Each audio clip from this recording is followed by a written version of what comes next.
Selamat sore, terima kasih sebelumnya karena sudah bersedia meluangkan waktu ya Kak untuk mengikuti wawancara bersama saya. Perkenalkan nama saya sebelumnya Aca. Jadi hari ini saya itu mau mengajak Kakak mengikuti wawancara hari ini. Kakak apa bersedia? Ya. Baik, terima kasih ya Kak. Sebelumnya, perkenalkan nama saya Anissa Rahmadila, saya dari program studi psikologi dari Universitas Insan Cita Indonesia, Jakarta. Nah, untuk di wawancara kali ini, saya tuh lakukan sebagai bagian dari tugas praktikum mata kuliah wawancara kompetensi berbasis perilaku atau behavioral event interview. Atau kalau disingkat itu jadi B ya, atau BEI gitu. Nah, sebelum kita mulai Kak, saya ini mau menjelaskan bahwa wawancara ini bertujuannya untuk menggali pengalaman nyata yang pernah Kakak alami. Jadi terutama yang berkaitan dengan kompetensi seperti kemampuan memecahkan masalah, terus bekerja sama, komunikasi kepemimpinan, dan kompetensi lainnya. Tidak ada jawaban yang benar ataupun yang salah. Saya hanya berharap Kakak di sini dapat menceritakan pengalaman secara jujur dan sedetail mungkin. Apa Kakak mengerti? Nah, seluruh informasi yang Kakak berikan itu akan digunakan untuk keperluan akademik saja. Identitas Kakak akan dirahasiakan pada laporan akan hanya dituliskan sebagai bentuk inisial, bukan nama panjang ya Kak. Nah, apabila selama wawancara terdapat pernyataan yang membuat Kakak kurang nyaman, Kakak itu berhak untuk tidak menjawab atau menghentikan wawancara ini kapan saja. Nah, apabila Kakak bersedia menjadi partisipan dalam wawancara ini dan memberikan informasi sesuai pengalaman yang pernah Kakak alami, Kakak bersedia? Iya, bersedia. Ya. Terima kasih ya Kak. Jika tidak ada pertanyaan lagi, saya akan mulai wawancaranya. Nah, sekarang saya akan menanyakan mengenai pengalaman yang berkaitan dengan kemampuan berpikir analitis Kakak. Tolong ceritakan suatu situasi ketika Kakak itu dihadapkan pada masalah yang cukup kompleks atau data yang membingungkan, sehingga tim Kakak itu mengalami kesulitan dan menemukan langkah selanjutnya. Silakan Kak. Saya pernah mengalaminya saat menjadi anggota kepanitiaan seminar kampus. Jadi saat itu saya ada di divisi registrasi. Sehari sebelum acara dimulai, data peserta yang berasal dari Google Form itu berbeda dengan data pembayaran yang diterima bendahara. Jadi ada beberapa peserta yang sudah membayar, tapi namanya belum masuk di daftar hadir. Sementara juga yang sudah terdaftar tetapi belum melakukan pembayaran. Nah, kondisi ini membuat panitia kebingungan karena jumlah peserta tidak sesuai. Apa tanggung jawab Kakak nih dalam menghadapi situasi seperti itu, Kak? Itu saya hanya menggunakan data peserta yang hadir benar-benar akurat sehingga proses registrasi pada hari pelaksanaan berjalan lancar. Saya juga harus membantu tim menemukan penyebab perbedaan data tersebut agar tidak terjadi kesalahan saat peserta datang. Nah, untuk langkah-langkah apa yang Kakak lakuin gitu waktu mengatasi masalah tersebut? Pertama, saya mengumpulkan semua data yang tersedia. Misalnya data dari sebagai bukti pembayaran, kemudian bukti pembayaran dari bendahara dan daftar peserta yang sudah dikonfirmasi melalui WhatsApp. Nah, setelah itu saya membandingkan satu persatu data tersebut menggunakan spreadsheet. Saya memberi tanda pada data yang tidak sesuai, kemudian menemukan peserta yang datanya masih meragukan untuk melakukan konfirmasi. Nah, saya juga berdiskusi dengan bendahara dan juga ketua panitia agar setiap perubahan data diketahui oleh semua pihak. Jadi setelah seluruh data diperiksa kembali, kami membuat daftar peserta terbaru yang sudah diverifikasi sehingga hanya data yang valid yang digunakan pada hari pelaksanaan. Oke, untuk kejadian itu, bagaimana hasil dari tindakan yang kakak lakukan? Tentu hasilnya seluruh data peserta berhasil diperbaiki sebelum acara dimulai. Nah, pada hari pelaksanaan, proses registrasi berjalan lancar dan tidak ada peserta yang merasa dirugikan karena memang namanya tidak terdaftar.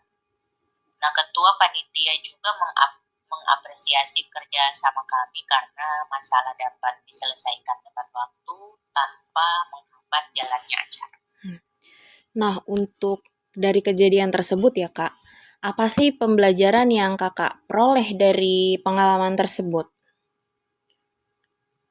Saya belajar bahwa pengalaman dalam menghadapi masalah yang kompleks ya tentunya, saya tidak boleh langsung mengambil kesimpulan.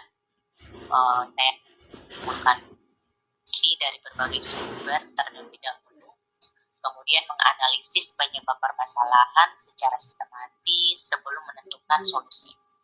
Nah, pengalaman itu juga membuat saya lebih teliti dalam mengelola data dan lebih terbiasa memeriksa kembali informasi sebelum mengambil keputusan. Baik, terima kasih Kak. Selanjutnya saya itu ingin menggali pengalaman Kakak mengenai kemampuan dalam memecahkan masalah lagi nih. Tolong ceritakan ya Kak, bagaimana pengalaman ketika Kakak itu menemukan suatu masalah yang berdampak pada hasil pekerjaan atau kegiatan yang sedang Kakak lakukan? Saya pernah mengalaminya saat mengerjakan tugas kelompok mata kuliah. Kami diberi waktu 1 minggu untuk menyusun laporan.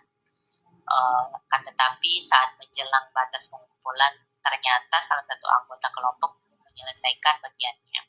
Akibatnya laporan kami belum bisa digabungkan dan kami khawatir terlambat mengumpulkan tugas. Lalu apa yang menjadi masalah utama pada keadaan itu? Masalah utamanya adalah pembagian tugas yang kurang terpantau. Kemudian kami hanya membagi pekerjaan di awal tanpa melakukan pengecekan perkembangan. Lalu ketika mendekat waktu baru diketahui bahwa ada bagian yang belum dikerjakan sehingga menghambat penyelesaian laporan secara keseluruhan. Oke. Lalu ya Kak, apa langkah yang Kakak lakukan dalam menghadapi permasalahan tersebut?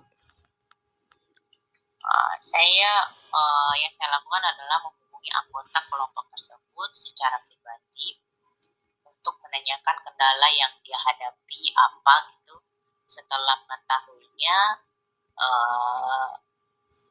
mengetahui bahwa dia mengalami kesulitan materi, saya mengusulkan kepada ketua kelompok agar sebagian tugas dibagi kembali kepada anggota lain supaya pekerjaan dapat diselesaikan lebih cepat. Saya juga membantu menjelaskan materi yang belum dipahami dan menggabungkan seluruh hasil pekerjaan menjadi satu dokumen agar pemakaian seragam. Baik. Untuk hasil nih Kak, bagaimana tuh hasil dari tindakan yang Kakak lakukan?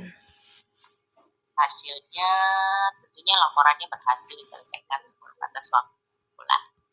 Dosen menerima tugas kami tanpa pengurangan nilai karena keterlambatan.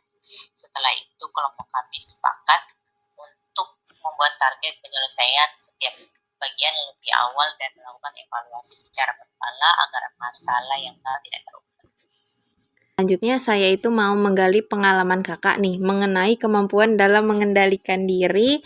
Tolong ceritakan situasi ketika Kakak itu mengalami tekanan tinggi, kritik, atau perubahan mendadak yang mempengaruhi tugas atau kegiatan yang sedang Kakak dan tim Kakak itu jalanin. Saya pernah mengalaminya saat menjadi panitia sebuah seminar kampus. Jadi pada hari pelaksanaan, salah satu narasumber mengabarkan bahwa beliau akan terlambat sekitar 1 jam karena ada kendala perjalanan. Padahal peserta sudah mulai berdatangan dan beberapa panitia terlihat panik karena khawatir acara tidak berjalan sesuai jadwal. Nah, dalam situasi tersebut tuh Kak, apa tanggung jawab utama Kakak? Apa resiko yang bisa terjadi jika situasi itu tidak ditangani dengan baik? Waktu itu saya bertugas di divisi acara. Jadi tanggung jawab saya adalah membantu memastikan rangkaian acara tetap berjalan dengan baik. Jika panik dan tidak segera mengambil tindakan, peserta bisa merasa kecewa. Jadi jadwal acara menjadi berantakan dan citra kepanitiaan kami menjadi kurang baik. Nah, lalu apa yang Kakak lakukan dan tetap tenang nih untuk mengatasi situasi tersebut? Tentu saya tetap berusaha tenang dan tidak menunjukkan kepanikan di depan peserta maupun panitia lain. Yang saya lakukan adalah berdiskusi dengan ketua panitia untuk menyusun alternatif kegiatan sambil menunggu narasumber datang. Lalu kami memutuskan memulai acara dengan pembukaan, sambutan, sesi perkenalan, dan permainan interaktif agar peserta tetap terlibat. Saya juga membantu memberikan informasi kepada peserta bahwa acara mengalami sedikit penyesuaian jadwal sehingga mereka mengetahui kondisi yang sebenarnya. Baik, untuk hasilnya nih Kak, bagaimana hasil tindakan yang Kakak lakukan? Acara tetap berjalan dengan baik meskipun ada perubahan jadwal. Peserta tetap mengikuti kegiatan dengan antusias sampai narasumber hadir. Jadi setelah acara selesai, ketua panitia menyampaikan apresiasi karena seluruh panitia mampu bekerja sama dan tetap tenang sehingga situasi dapat dikendalikan tanpa menimbulkan kepanikan berlebih. Untuk dari kejadian tersebut ya Kak, itu kan pasti ada pembelajaran. Nah, pembelajaran apa yang didapatkan dari pengalaman tersebut? Saya belajar bahwa dalam situasi yang penuh tekanan sekalipun, hal yang paling penting adalah tetap tenang dan berpikir jernih sebelum mengambil keputusan. Jadi saya juga menyadari bahwa komunikasi yang baik dan sikap positif dapat membantu menjaga suasana tetap kondusif sehingga masalah dapat diselesaikan dengan lebih efektif. Baik. Selanjutnya nih Kak, saya tuh mau menggali pengalaman Kakak lagi mengenai inisiatif. Pernah nggak Kakak itu ngelakuin suatu pekerjaan tanpa menunggu perintah? Nah, tolong kalau misalnya pernah nih, tolong ceritain situasi yang pernah Kakak alamin terkait hal tersebut. Pernah. Jadi saat itu saya menjadi panitia seminar kampus, saya juga melihat banyak peserta yang bertanya mengenai lokasi ruangan, alur registrasi, dan jadwal acara. Jadi saat itu belum ada media informasi yang memudahkan peserta sehingga panitia harus menjawab pertanyaan yang sama berulang kali. Waktu itu, tugas Kakak itu apa? Waktu saat itu? Saat itu saya sebagai divisi registrasi membantu proses daftar ulang peserta dan memastikan data kehadiran sesuai dengan daftar peserta. Saya merasa kondisi tersebut dapat menghambat kelancaran registrasi jika tidak segera diatasi. Lalu untuk apa yang Kakak lakukan nih tanpa menunggu arahan dari ketua, dari pimpinan susunan panitia tersebut?